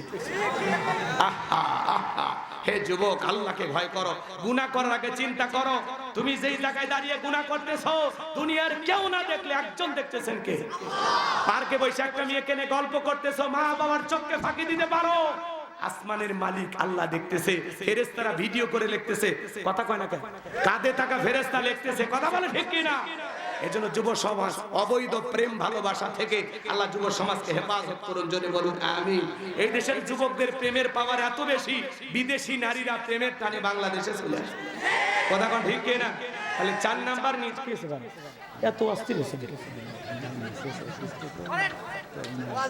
উনি অনুমতি দিল দেখে তো আমি বলতেছি, না হলে তো তখন আচ্ছা আচ্ছা ঠিক আছে। তাহলে 4 নাম্বার, এদিক খেয়াল করেন। শেষ করে দিলাম। রাগ করতেছেন আপনারা? জি হুজুর মানে শেষ। আচ্ছা আচ্ছা, এদিক। তাহলে ওয়াল্লাযীনা হুম লিফুরুজিহিম হাফিজুন, নিজের যৌবনটাকে কন্ট্রোল করা।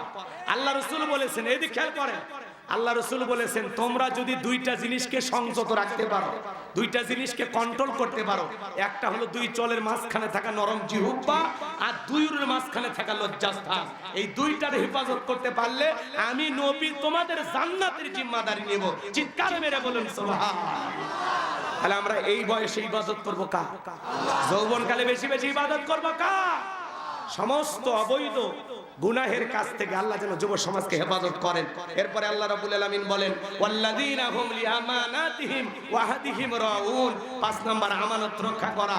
এই জীবনটা আমানত, যৌবন আমানত, ছেলেমেয়ে আমানত, স্ত্রী আমানত, নেতার কাছে জনগণ আমানত, বক্তার কাছে শ্রোতা আমানত, শিক্ষকের কাছে ছাত্র ছাত্রী আমানত। কথা বলে না? যিনি প্রধানমন্ত্রী হবে তার কাছে বাংলাদেশের 18 কোটি জনগণ হবে আমানত। এজন্য আমানতের খিয়ানত করা যাবে। 6 নাম্বার হলো ওয়াদা, প্রতিশ্রুতি রক্ষা করা। মুমিন মুখে যা বলে অন্তরে তা বিশ্বাস করে, কাজে তা বাস্তবায়ন করে। মুমিন কোনদিন প্রতিশ্রুতি ভঙ্গকারী হতে পারে না। 7 নাম্বার, ওয়াল্লাযীনা হুম আলা সালাওয়াতিহিম ইউহাফিজুন, যারা যত্ন সহকারে সালাত আদায় করে। যে ব্যক্তি আসর পরে মাগরিব পর্যন্ত মসজিদে মনটা টাঙানো থাকে আল্লাহর ভয়ে। কার ভয়?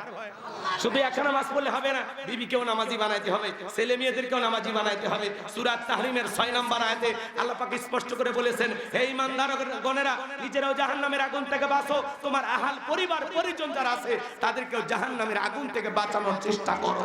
একটা পরিবারে 6 জন সদস্য, সবাই যদি নামাজ পড়ে ভালো লাগে না খারাপ লাগে? কথা কয় না? ছেলের হাত ধরে যদি কেজিতে নিয়ে যেতে পারেন, স্কুলে নিয়ে যেতে পারেন, মেলায় নিয়ে যেতে পারেন, ছেলের হাত ধরে আজান দেওয়ার পরে মসজিদে নিয়ে যাওয়ার দরকার আছে না? না। পৃথিবীর সফল বাবা তারা, যেই বাবা তার ছেলের হাত ধরে মসজিদে নিয়ে যায় আল্লাহর সাথে পরিচয় করায় দেয়। সন্তানদেরকে মসজিদমুখী বানাবেন। ছোট ছোট বাচ্চা মসজিদে গেলে কিছু মুরব্বীরা ধমক দেয়, খবরদার মুরব্বী সাবধান। ছোট বাচ্চা মসজিদে গেলে দুষ্টমি করবে, ট্যাপের পানি নষ্ট করবে, অজু করতে গিয়ে পানি ছেড়ে দেয়, গল্প করবে, এটা ছোট বাচ্চার স্বভাব। একটু দুষ্টমি করতে পারে, দাড়ি টান দেয়, টুপি ধরে টান দেয়, কথা কয় না কেন? এদিক খেয়াল করেন, আপনার ছোট ছোট বাচ্চারা যে মসজিদে যা দুষ্টমি করতেছে তার মানে বুঝে নেন আপনার ভবিষ্যৎ প্রজন্ম যারা এরা হবে নামাজি। আর এদেরকে তাড়িয়ে দিয়ে ধমক দিয়ে মসজিদ থেকে বের করে দিলে চোর হবি, ডাকাত হবি, ইয়াবাখোর হবি, কথা কাটে কেনা। আল্লাহ রসুলের দুইটা নাতি, ওইদিকে আমি যাবো না, অনেক কথা বলার আছে, ওইদিকে যাওয়ার কোনো সুযোগ নাই। শোনেন শোনেন, নাতিগুলো ঘোরাফেরা করতেছে, আল্লাহ রসুল খুতবা বন্ধ করে দুই নাতির হাত ধরে কাছে নিয়ে আসলেন। সুবহানাল্লাহ। রসুল সিজদায় চলে গেছে, নাতি যা কি পিঠের উপর বসে থাকে, কথা কোন ঠিক না? নবীজি হাত দিয়ে নামাইতে চায়, আল্লাহ আসমান থেকে বলে, নবী খবরদার হোসাইনকে পিঠ থেকে নামাবেন না, আপনার নামাজের কোনো সমস্যা হবে না। আপনিও যেমন হোসাইনকে ভালোবাসেন, আমি আল্লাহ তেমনি ভালোবাসি। শিশুদেরকে ভালোবাসতে হবে, বুকে টানতে হবে। ছোট বাচ্চা মসজিদে গেলে ধমক না, মুরব্বী চাচা শুনে যান, একটা ওসিয়ত মানেন, একটা উপদেশ মানেন। ছোট বাচ্চা দুষ্টমি করে, পরে বলেন কোন ক্লাসে পড়ো? ক্লাস 3-তে। হ্যাঁ, তোমার রোল নাম্বার কত? এত। আমি শোনো, আমি যেইভাবে অজু বানাবো এইভাবে যদি অজু করায় দেখাতে পারো 10 টাকা, দেখবেন ঠিক আপনি যেভাবে ওযু করবেন এই কৌশলটা ওই ছোট্ট বাচ্চা হুবহু ওইভাবে ওযু করবে। এই যে একটু 10 টাকা লোভ দেখায় ছোট্ট বাচ্চাটাকে ওযু শিখাইলেন, নামাজে দাঁড়াইতে পারে না, রুকু সিজদা শিখাইয়া দিলেন। আপনি মারা গেলে আপনার সন্তানের চাইতে এই ছেলেটা বেশি কান্না করবে আর বলবে, এই চাচা মিয়া আমারে নামাজের ওযু শিখাইছে, নামাজের রুকু সিজদা শিখাইছে। কথা বলে ঠিক না? ধমক না, বাচ্চাদেরকে বুকে টানবো। নোয়াখালী, লক্ষ্মীপুর ওইদিকে যান, কুমিল্লার ওইদিকে যান, ফেনীর দিকে যান, মসজিদের দেয়ালে লেখা আছে ছোট্ট বাচ্চা মসজিদে আসলে চকলেট খাওয়ানো হয়। জামাতের শহীদ 40 দিন ছোট্ট বাচ্চারা নামাজ পড়লে তাদেরকে গিফট দেওয়া হয়। শুধু মসজিদ কমিটি মসজিদ উন্নয়নের দায়িত্ব নিলে হবে না, মসজিদের উন্নয়ন করলে হবে না। এই মসজিদে যারা নামাজ পড়বে তাদের ঈমান উন্নয়নের জন্য কাজ করা লাগবে, মুসল্লি কালেকশন করা লাগবে। পারবো তো ইনশাআল্লাহ? কারা কারা হাত তুলে দেখা। আল্লাহ বক্তা শ্রোতা সবাইকে 7টি বৈশিষ্ট্য আমল করা তৌফিক দান করুন। জোরে বলুন আমিন। এই 7টা গুণাবলী অর্জন করতে পারলেই উলাইকা হুমুল ওয়ারিসুন আল্লাযীনা ইয়ারিসুনাল ফিরদাউস হুম ফিহা খালিদুন। আল্লাহ বলেন তারাই উত্তরাধিকারী হবেন জান্নাতুল ফিরদাউসের, সেখানে তারা চিরকাল বসবাস করবেন। আল্লাহ কোনোদিন জান্নাত থেকে বের করে দেবেন না। চিৎকার মেরে বলুন সুবহানাল্লাহ।